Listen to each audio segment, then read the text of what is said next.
लब्बैक या रसूल अल्लाह की हुकूमत होगी। और मेरे ख्याल ने फरमाया कि सबसे के अंदर भी अब यही नारा होगा कि ताजदारे खाने रसूल, ताजदारे खाने रसूल, ताजदारे खाने रसूल। गाय कौन होता है? गाय किसे कहते हैं?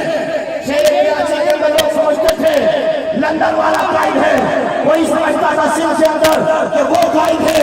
लेकिन हमारे मदीने के ताजदार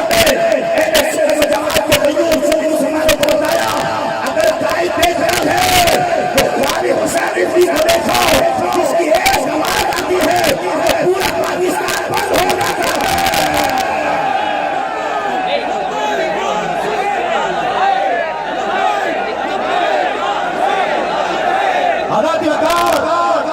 मेरे गाइड की पहचान कोई दुनियावी नारा नहीं, मेरे गाइड की पहचान बना है नारा तो लब्बैक लब्बैक या रसूल अल्लाह। इंशाअल्लाह नजर आज और इंशाअल्लाह हदीस अल्लाह खादिम सल्लल्लाहु अलैहि वसल्लम की दामत बरकत।